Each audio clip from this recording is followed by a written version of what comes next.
Sahabat, di video sebelumnya kita berbicara tentang esensi manipulasi. Itu merupakan taktik keempat dari The Art of Manipulation. Sekarang kita berbicara taktik 5, yakni menguasai dunia dengan sikap rendah hati. Tidak perlu tahu banyak dan Anda akan melangkah lebih jauh. Orang-orang paling pintar yang pernah Anda temui adalah mereka yang tidak bertindak seolah mereka tahu segalanya. Sebaliknya adalah tanda yang jelas bahwa Anda sedang berhadapan dengan orang bodoh ketika seseorang berpikir dia tahu segalanya. Kenyataan sederhana yang sering terabaikan dalam kehidupan sehari-hari adalah bahwa orang-orang yang paling sukses biasanya bukan mereka yang bertindak seolah-olah tahu segalanya. Sebaliknya, tanda seseorang yang kurang bijaksana justru terlihat dari sikap mereka yang merasa telah mengetahui segalanya. Prinsip ini sering diungkapkan oleh seorang pembisnis berpengalaman yang telah menjual berbagai produk, mulai dari penyedot debu hingga kendaraan bermotor. Dia mampu meraih kesuksesan besar, bahkan bergaya hidup mewah seperti para jutawan. Menurutnya, orang yang terlalu percaya diri dengan pengetahuannya mudah dimanfaatkan. Mereka sering membuat keputusan buruk karena terlalu yakin pada kemampuan mereka sendiri. Hal ini menunjukkan pentingnya sikap rendah hati dalam menghadapi orang lain dan berbagai situasi. Seorang pengusaha sukses yang memulai karirnya dari nol di sektor otomotif, asuransi, dan keuangan pernah memberikan nasihat. Begini nasihatnya, jangan pernah merasa sudah cukup pintar untuk berhenti belajar. Selalu ada pelajaran baru yang bisa diambil, bahkan dari orang yang terlihat biasa saja. Hal serupa diungkapkan oleh seorang mekanik dengan pengalaman puluhan tahun yang mampu memperpanjang usia kendaraan hingga ratusan ribu kilometer. Ketika ditanya kapan dia merasa menjadi ahli sejati, dan dia berkata, "Saya akan terus belajar." Jawaban ini menggambarkan betapa proses belajar adalah perjalanan tanpa akhir, bahkan bagi mereka yang telah berpengalaman. Bersikap rendah hati membawa banyak keuntungan. Keuntungan pertama adalah Anda tidak akan menjadi sasaran ekspektasi berlebihan dari orang lain. Jika gagal, Anda tidak akan dicemooh karena dianggap terlalu percaya diri. Sebaliknya, jika Anda sukses, keberhasilan Anda justru dihargai tanpa rasa iri dari orang lain. Yang kedua adalah rendah hati dapat memperkuat kemampuan Anda dalam memengaruhi orang lain. Orang yang tampak terlalu yakin sering memunculkan kecurigaan bahwa mereka sedang mencoba memanipulasi. Manipulasi yang efektif membutuhkan pendekatan halus. Ketika Anda menunjukkan bahwa Anda tidak tahu banyak, orang lain cenderung merasa nyaman dan menganggap Anda tidak berbahaya. Hal ini membuka peluang bagi mereka yang berbagi informasi yang nantinya bisa Anda manfaatkan. Berpura-pura tidak tahu adalah salah satu strategi paling efektif dalam memengaruhi orang lain.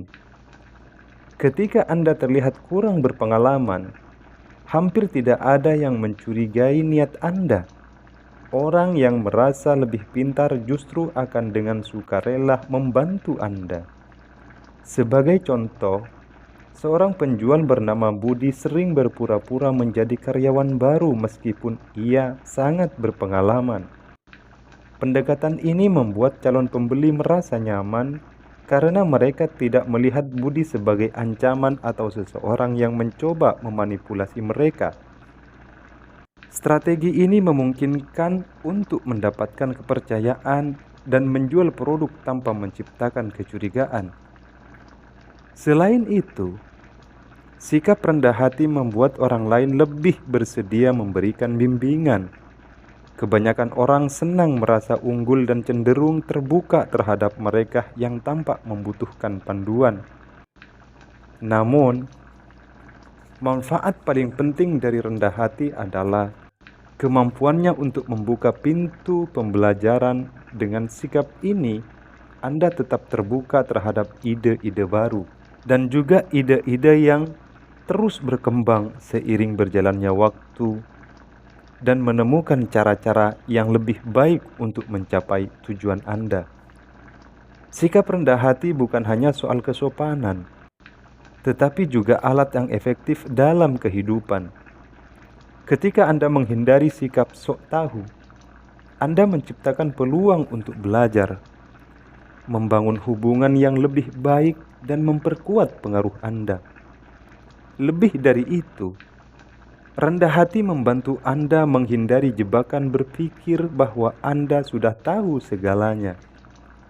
Sebagaimana dikatakan oleh seorang filsuf Perancis terkenal, tidak ada yang lebih bodoh daripada orang yang merasa dirinya bijaksana, dan tidak ada yang lebih bijaksana daripada orang yang menyadari bahwa dirinya bisa salah.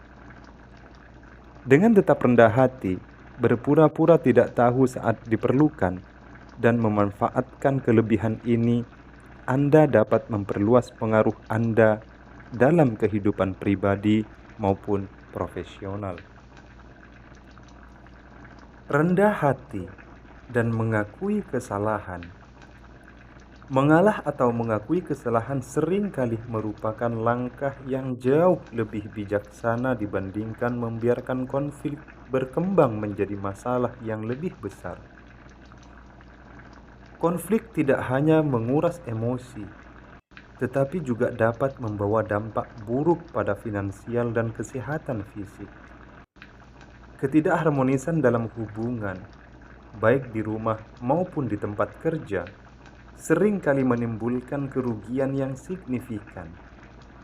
Di dalam keluarga, konflik yang tidak terselesaikan sering berujung pada perceraian, yang membawa konsekuensi finansial tambahan. Contohnya adalah kewajiban untuk membayar tunjangan anak setiap bulan, yang sering kali menjadi hasil dari hubungan yang tidak lagi harmonis. Ini menunjukkan bahwa kegagalan dalam menjaga hubungan dapat membawa beban ekonomi yang berat. Di tempat kerja, ketidakharmonisan tidak kalah merugikan. Membuat musuh di lingkungan profesional dapat menjadi hambatan besar bagi perkembangan karir. Ketika Anda membutuhkan dukungan dari rekan kerja, orang yang pernah merasa tersakiti oleh Anda mungkin akan menggunakan kesempatan itu untuk merugikan Anda. Konflik semacam ini dapat mengurangi produktivitas, merusak reputasi Anda, dan bahkan menghalangi peluang kenaikan jabatan atau peningkatan gaji Anda. Namun, kerugian emosional yang ditimbulkan konflik seringkali lebih berat daripada kerugian finansial. Ketegangan dan perselisihan meninggalkan perasaan tidak nyaman yang sulit dihilangkan, membuat Anda tidak bisa menikmati momen damai. Pikiran Anda mungkin terus-menerus dipenuhi oleh masalah tersebut, menyebabkan stres yang tidak perlu dan melelahkan. Dalam jangka panjang, tekanan ini juga dapat berdampak buruk pada kesehatan fisik Anda. Dengan melihat semua konsekuensi ini, pilihan untuk mengalah menjadi jauh lebih masuk akal. Memiliki keberanian untuk berkata, "Kamu benar, saya yang salah." Atau menahan diri dari membalas ucapan kasar dapat menyelamatkan Anda dari dampak konflik yang lebih berat. Mengalah adalah langkah bijak untuk mencegah pertengkaran yang dapat berlarut-larut dan merugikan semua pihak. Mengalah tidak mencerminkan kelemahan, tetapi justru merupakan investasi jangka panjang dalam hubungan Anda. Menjaga keharmonisan membantu menghemat waktu, tenaga, dan emosi di masa depan. Harmoni memiliki niat yang jauh lebih besar daripada ketegangan yang tidak diperlukan. Cara menyikapi ucapan kasar dengan bijak. Bayangkan suatu hari di tempat kerja, Anda sedang membawa tumpukan dokumen berat melewati lorong yang sempit. Tanpa sengaja, kotak yang Anda bawa tergelincir dan sudutnya menyenggol lengan seorang rekan kerja. Anda segera meminta maaf dengan tulus, menyadari bahwa kejadian tersebut murni tidak disengaja. Namun, bukannya menerima permintaan maaf dari Anda, rekan tersebut justru merespons dengan ucapan kasar, seperti misalnya, "Hati-hati dong, jangan sampai bikin orang celaka." Kata-kata tersebut terasa menusuk dan memancing amarah Anda. Dalam situasi seperti ini, dorongan untuk membalas mungkin terasa kuat. Meski balasan tajam bisa memberikan kepuasan sesaat, langkah ini hanya akan memperburuk keadaan. Membalas dengan nada serupa tidak hanya menciptakan konflik baru, tetapi juga risiko mencoreng hubungan kerja yang penting. Musuh yang Anda buat hari ini bisa menjadi penghalang besar dalam perjalanan karir Anda di masa depan. Sebaliknya, menahan diri dan tidak membalas adalah pilihan yang jauh lebih bijak. Dengan bersikap tenang, Anda menunjukkan kedewasaan emosional sekaligus menghindari potensi konflik yang tidak perlu. Sikap ini menciptakan suasana kerja yang lebih positif dan kondusif, serta memperkuat hubungan profesional. Memilih untuk mengalah dalam situasi sulit tidak berarti Anda lemah. Justru, hal itu mencerminkan kebijaksanaan dan kekuatan karakter. Dengan menghindari pertikaian kecil, Anda tidak hanya melindungi reputasi Anda, tetapi juga menjaga hubungan baik yang lebih bernilai di jangka panjang. Pada akhirnya, mengalah adalah langkah strategis yang cerdas.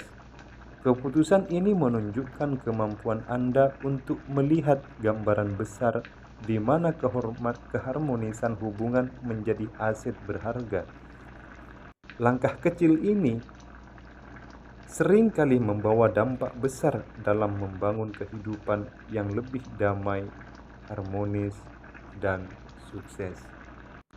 Dari percakapan tadi, kita bisa ilustrasikan dengan film-film Hollywood versus realitas. Film-film Hollywood dan acara televisi sering kali menggambarkan bahwa melontarkan penghinaan cerdas seperti yang dilakukan oleh karakter ikonis seperti Humphrey Bogart atau John Wayne dapat langsung mematahkan semangat lawan bicara dan memenangkan situasi. Gambaran ini menciptakan keyakinan yang keliru bagi banyak orang bahwa keberanian dan kecerdasan dalam balasan verbal adalah cara efektif untuk menghadapi konflik. Sayangnya, keyakinan ini sering diterima tanpa mempertimbangkan kenyataan. Banyak yang merasa bahwa kegagalan mereka dalam meniru gaya karakter-karakter tersebut disebabkan oleh kurangnya kemampuan berbicara yang tajam atau keberanian yang sama. Padahal, jika seseorang mencoba menerapkan pendekatan seperti itu dalam kehidupan sehari-hari, dia akan segera menyadari bahwa membalas penghinaan biasanya hanya memperkeruh suasana. Balasan kasar tidak melemahkan ego lawan bicara, melainkan justru memicu perlawanan yang lebih keras. Kata-kata tajam tidak menyelesaikan masalah, tetapi memperburuk konflik. Ketika seseorang merasa egonya terluka, amarah dan keinginan untuk membalas dendam menjadi lebih besar. Akibatnya, konflik yang seharusnya bisa dihentikan malah berubah menjadi lingkaran balas dendam yang tak ada ujungnya. Alih-alih meredakan ketegangan, tindakan semacam itu hanya memperburuk hubungan dan menimbulkan lebih banyak masalah. Seorang rekan kerja yang memiliki reputasi sebagai pembohong pernah berbagi cerita yang tampaknya dimaksudkan untuk menunjukkan kebijaksanaan dan pengalamannya. Dalam ceritanya, dia mengaku pernah bekerja sebagai manajer penjualan di sebuah toko. Suatu hari, dia mendapati salah satu tenaga penjual sedang berdebat dengan pelanggan. Dalam keadaan emosi, dia memarahi tenaga penjual itu di depan pelanggan dan beberapa saksi lain. Namun, reaksi si tenaga penjual mengejutkannya. Orang itu berbalik dan memukul wajahnya hingga terjatuh. Dengan berdiri di atasnya, tenaga penjual tersebut berkata, "Kamu tidak bisa memperlakukan saya seperti anjing di depan orang banyak." Menurut cerita itu, manajer tersebut mengaku marah tetapi kemudian menyadari kesalahannya. Setelah bangkit, dia malah meminta maaf dan menjabat tangan si tenaga penjual untuk menyelesaikan konflik dengan damai. Meski cerita ini menarik, sulit untuk percaya bahwa kejadian seperti itu benar-benar terjadi. Dalam kenyataan, jarang seseorang yang dipermalukan atau dipukul, apalagi di depan umum, akan merespons dengan mengakui kesalahannya dan menawarkan perdamaian. Sifat dasar manusia cenderung mendorong balas dendam, terutama jika egonya terluka. Dorongan untuk mempertahankan harga diri seringkali lebih kuat daripada niat untuk menyelesaikan konflik dengan damai. Kisah seperti ini lebih cocok terjadi di dunia fiksi atau layar kaca, di mana situasi disajikan dengan idealisme yang tidak sesuai dengan kenyataan. Dalam realitas, reaksi yang lebih umum adalah memperpanjang konflik baik secara verbal maupun fisik, daripada mengakhiri dengan pengakuan kesalahan. Namun, pelajaran penting dapat diambil dari cerita ini. Cara terbaik untuk menghadapi konflik bukanlah dengan melontarkan penghinaan atau membalas dendam sebaliknya. Konflik lebih baik diselesaikan dengan pengendalian diri, sikap tenang, dan pendekatan yang membangun pemahaman. Film mungkin menyajikan gambaran yang menghibur, tetapi realitas mengajarkan bahwa kedamaian dalam hubungan hanya dapat dicapai melalui komunikasi yang bijak dan penghormatan terhadap orang lain. Mengakui kesalahan untuk meredakan konflik. Balas dendam seringkali menciptakan lingkaran konflik yang tidak ada habisnya. Sedangkan kemampuan untuk mengakui kesalahan atau menerima hinaan dengan lapang dada justru dapat menghasilkan dampak positif yang jauh lebih besar. Ketika seseorang memilih untuk mengakui kesalahan, bukan hanya emosi lawan bicara berhasil diredakan, tetapi seringkali juga muncul rasa malu dari pihak tersebut karena telah bertindak berlebihan. Respon sederhana seperti ini memiliki kekuatan untuk meredam konflik tanpa memperbesar masalah. Salah satu cara paling efektif untuk menghadapi ucapan kasar adalah dengan merespons menggunakan kalimat, "Mungkin kamu benar," meskipun terdengar sederhana. Kata-kata ini memiliki kemampuan luar biasa untuk meredakan kemarahan. Dengan memberikan respon seperti ini, Anda membiarkan amarah lawan bicara meredam dengan sendirinya, karena tidak ada argumen yang bisa dilanjutkan. Ia kehilangan lawan debat, dan amarah yang sebelumnya meluap kini berubah menjadi rasa malu, karena tindakannya terlihat mencolok dibandingkan dengan ketenangan Anda. Teknik ini berhasil karena saat seseorang marah, respon berupa persetujuan secara halus, seperti Sepertinya kamu benar. Menghilangkan kebutuhan untuk terus berdebat. Dengan tidak adanya perlawanan, orang tersebut hanya terjebak dalam amarahnya sendiri. Perlahan-lahan kesadarannya akan sikap berlebihan yang ia tampilkan mulai tumbuh. Tidak jarang juga rasa malu tersebut berujung pada permintaan maaf darinya, dibandingkan melontarkan balasan tajam yang beresiko memperburuk situasi. Sikap tenang dan pengakuan sederhana ini jauh lebih efektif dalam menyelesaikan konflik dengan elegan. Mempraktekkan pendekatan ini dalam kehidupan sehari-hari dapat membantu menghindari konflik yang tidak perlu. Alih-alih merespon dengan kemarahan atau argumen, mengakui kesalahan, bahkan jika hanya untuk menenangkan situasi, adalah langkah cerdas. Respon seperti ini tidak hanya membuat Anda terlihat lebih bijaksana, tetapi juga memungkinkan Anda untuk tetap mengendalikan hubungan interpersonal. Mengendalikan ego untuk memberikan respons sepertinya kamu benar, membutuhkan pengendalian diri yang tidak mudah. Namun, tindakan sederhana ini seringkali lebih efektif daripada membalas dengan agresi. Saat Anda mampu menekan ego dan memberikan respons yang tenang, Anda sebenarnya mengambil angin dari layar. Emosi orang lain membuat amarahnya kehilangan daya dorong. Dalam banyak situasi, mengorbankan sedikit rasa bangga jauh lebih bijaksana daripada menghadapi konsekuensi buruk dari konflik yang berlarut-larut. Baik itu berupa beban emosional maupun kerugian finansial. Permusuhan baru sering kali lebih sulit diatasi daripada menahan diri sejak awal. Sikap rendah hati menawarkan dua keuntungan besar yang sering diabaikan. Pertama, rendah hati membantu mengurangi konflik dan menciptakan hubungan yang lebih harmonis dengan orang lain.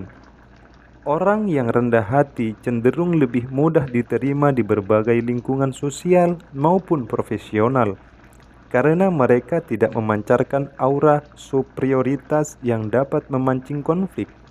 Kedua, rendah hati menjaga seseorang tetap terbuka terhadap pembelajaran baru dan memperkaya wawasan.